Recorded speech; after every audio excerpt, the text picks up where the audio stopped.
कामयार का दिल अभी तक पास्ट में कैद है। आयरा की मोहब्बत बेअसर, आखिर क्यों? कामयार ने जो चाहा था वो हासिल कर लिया, यानी आयरा से शादी करना, लेकिन फिर भी उसका दिल सुकून में क्यों नहीं है? क्या आयरा सिर्फ उसकी जिद थी या फिर उसका दिल अभी तक माजी में होने वाली उसकी बेइज्जती से दुखा हुआ है? कामयार ने दुनिया से लड़कर आयरा को अपना बना लिया, मगर सच ये है कि उसका रवैया अभी तक ठंडा है। उसकी आंखों में मोहब्बत नहीं, सिर्फ शिकवा है। वो आयरा को माफ़ करने के लिए तैयार नहीं है। तो फिर सवाल ये है, शादी मोहब्बत से हुई है या इंतकाम से? आयरा ने अपनी ज़िंदगी का सबसे बड़ा फैसला लिया। उसने कामयार को चुना, लेकिन अब वो हर रोज़ उसकी नफ़रत और बेरुखी का सामना कर रही है। क्या आयरा का कसूर सिर्फ इतना था कि उसने अपने लिए खुशी चुनी, या फिर कामयार का ईगो अभी तक टूट नहीं सका? क्या कामयार कभी अपना पास्ट भूल पाएगा? क्या आयरा को सब्र रंग ले आएगा, या ये रिश्ता धीरे धीरे टूटने वाला है? ये कहानी सिर्फ मोहब्बत की नहीं, ईगो, रिग्रेट और पास की जंजीरों की कहानी है। अगर आप जानना चाहते हैं कि कामयार का दिल कब पिघलेगा या कब सब कुछ तबाह हो जाएगा, तो इस एपिसोड को बिल्कुल भी मिस मत करिएगा। अब आयरा लेती है बड़ा फैसला। वो कामयार से साफ कहती है कि अगर तुम इस रिश्ते को मजीद नहीं चलाना चाहते तो मुझे साफ बता दो, मैं अपना कोई बंदोबस्त कर लेती हूँ। दूसरी तरफ आयरा के मामा बहुत परेशान है।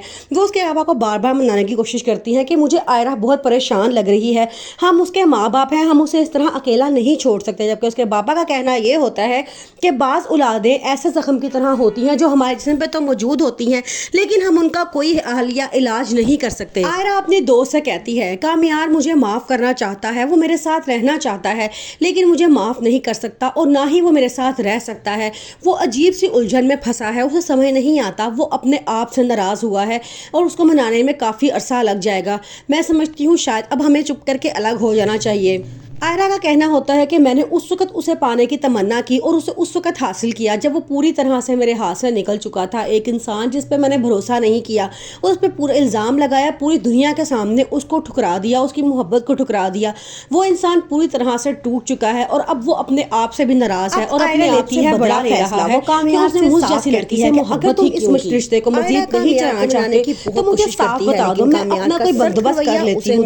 आयरा के मामा बहुत परेशान है, को बार बार मनाने की कोशिश करती है कि मुझे आयरा बहुत परेशान लग रही है, हम उसके माँ बाप हैं, हम उसे इस तरह अकेला नहीं छोड़ सकते। उसके पापा का कहना ये होता है कि बाज़ औलादें ऐसे जख्म की तरह होती हैं जो हमारे चले जाने के बाद होती हैं, लेकिन हम उनका कोई हल या इलाज नहीं कर सकते। आयरा अपने दोस्त से कहती है, कामयार मुझे माफ करना चाहता है, वो मेरे साथ रहना चाहता है, लेकिन मुझे माफ नहीं कर सकता और ना ही वो मेरे साथ रह सकता है। वो अजीब सी उलझन में फंसा है, उसे समझ नहीं आता। वो अपने आप से नाराज हुआ है और उसको मनाने में काफी तुम मेरे साथ चलो, लेकिन आयरा उसके साथ चलने के लिए अब बिल्कुल भी तैयार नहीं है और कहती है कि अगर तुम अपने आप को बदलने का वादा करते हो तो तुम्हें मैं तुम्हारे साथ चलूंगी, वरना तुम मुझे यही रहने दो। आयरा अब अपनी ज़िंदगी में दोबारा आगे बढ़ना चाहती है, इसलिए वो दोबारा से हॉस्पिटल ज्वाइन कर लेती है और वहाँ पे ड्यूटी स्टार्ट कर देती है। दूसरी तरफ कामयार अब आयरा की कमी बहुत महसूस करता है। वो आयरा को बार बार अपने घर बुलाने की कोशिश करता है, लेकिन अब आयरा आने के लिए बिल्कुल भी तैयार नहीं है। कामयार का रोज नशे की हालत में घर आना और ऊपर से उसकी मामा की तंज भरी बातें आयरा को अंदर ही अंदर तोड़ रही हैं।